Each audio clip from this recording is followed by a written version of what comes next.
So earlier this week, we were lucky enough to be joined by author Lori Penny, and my goal was for us to finally fix men and all of their problems. And we got close, but we didn't quite do it. So we decided to bring her back on, and I think this time we're gonna nail it. Welcome back to the show, Lori.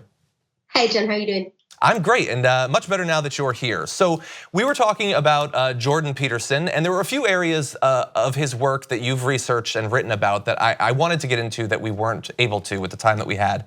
So the first thing I want to ask you about is, obviously this is not a Jordan Peterson thing, but there's a lot of attention being given to the incel movement online and related issues of men in terms of feelings of entitlement towards women and like that area of not having control of their lives. To what extent, if any, are concerns about dating and sex a part of the appeal of Jordan Peterson? Honestly, I think concerns about dating and sex, particularly young men, and not only young men, but particularly young men's sort of frantic, anxious feelings about sexual entitlement. They don't just explain the appeal of Jordan Peterson. They explain quite a lot about what's wrong with our politics right now, both your politics in the US and around the world, like in Britain. This idea that, honestly, I don't think you can understand the trend towards neo-nationalism and modern fascism without understanding toxic masculinity. And you can't understand toxic masculinity without understanding this idea that men are somehow entitled to a woman, access to the body of at least one woman, any woman. And the idea that you're meant to be just given a woman. Can you stop doing that? Sorry, last time I was on here, you just sort of flashed up Jordan Peterson. We're trying to throw you off your game. It's like that scene in Fight Club, when they flash it up. I saw it. It's the cigarette burn. Yeah. Fight Club is one of their favorite films. They really think it's a model for like these incels. You have to screw the system and just take what you want. It's a really, honestly. So hold on, can I ask you a question about that? Do they not get that that's not the moral lesson of Fight Club? That is what you have to go past to actually learn the lesson of Fight Club? No, I honestly, look, I thought that everybody knew that Fight Club was a deeply misogynist film, but it turns out that some people don't get it. They think this is an aspirational film. Mm-hmm. But look, you can trace the incel movement in as much as it is a movement from the pickup artist community and the men's rights community, and it's really interesting because it's like just as neoliberalism, right, the markets and just take what you want and play the game, tracks onto fascism. When the game doesn't work, just force people to give it to you. So the pickup artist movement, just play the game and neg people and chop and notches on the bedpost and be an alpha male. When that doesn't work, people get resentful and they just start going into this extreme version of misogyny. Sexual neoliberalism becomes sexual fascism, which is basically what the incel movement is. But I think one thing that's extremely important to remember is that in a lot of these communities, and we've got to understand that the incel community and the neo-nationalist community are deeply, deeply linked. They have been from the start. All of these movements they deliberately target young men who have mental health problems, and they almost fetishize nihilism and a feeling of being broken and let down by the system. And I really think this isn't being taken seriously enough. The incel movement is a hotbed of recruitment for the far right. I have spent, because this is kind of what I do for a living, I've spent the last 6 months or so intermittently on deep dives down in all of these communities.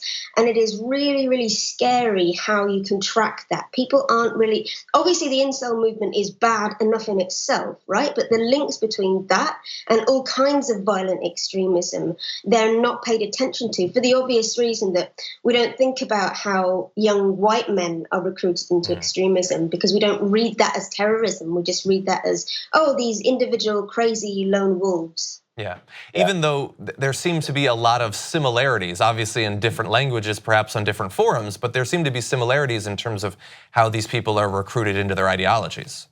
Oh yeah, absolutely. Your average white American Christian incel has so much more in common with your young Muslim man being recruited to join ISIS. The brainwashing is really, really similar. And actually some of them are starting to realize it. They're saying, oh, well, obviously, because we're bigots, we don't like, non-white people. But some of these ISIS guys, some of these Muslim extremists, we're not quite sure how we feel about them because we're meant to not like them. But they kind of seem to have the right idea about women. Wouldn't it be nice to just be allocated a wife? Actually, when they're in other countries where they're trying the de-radicalization programs, I've spoken to people who told me that one of the ways that some states deal with it, not that this is a good idea, although it's been mooted in the US, is people who are exiting these extremist groups are sort of just allocated a wife. Wow. Just give them a wife, that'll sort them out. So I'm not sure if I'm gonna get you. I don't remember for sure if we mentioned this, but there's Jordan Peterson and his defenders say that the enforced monogamy comments that have been attributed to him are an unfair description of what he thinks about that. What's your take on that? Yeah, I'm not. As far as I'm aware, the enforced monogamy idea, that's one thing you can't put down to Jordan Peterson. And actually, all of the stuff I've been saying over the past few minutes, it's kind of bad that we've got Jordan Peterson flashed up on the bottom of the screen because a lot of this stuff, he's not saying this stuff. He's an entry point for young men who then go into darker things. But the commonality is this, targeting and almost in some ways exploiting the young men with mental health problems, young men who are depressed and miserable, which is kind of understandable.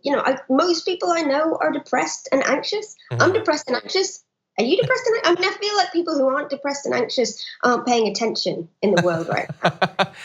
Perhaps, yeah, but great that you point out that, of course, there are gradations of all of this, and we're not attributing all or even most of this to Jordan Peterson necessarily, but we exist in this sort of morass online of these different ideologies, and there's certainly some fluidity between them. Yeah, that's the exciting thing. So look, I would like to have you back on at some point in the near future where perhaps we can talk about where we go from here, some ideas for a more productive way to deal with some of these large and seemingly growing social problems. But for now, fix toxic masculinity. I think that we can do it. It might take a couple of videos, but I'm pretty sure we can do it. All right, thank you, John. Okay, thank you, Lori Petty. Thank you so much for watching this video from The Damage Report. Please don't forget to like the video and also to subscribe to the channel so that you get notified as soon as new videos become available. To hear even more about both this topic and other issues not being covered nearly enough by the mainstream media, you're gonna wanna tune in every morning to our full hour-long show. That's at 12 p.m. Eastern, 9 a.m. Pacific, available on the TYT Network channel on YouTube TV.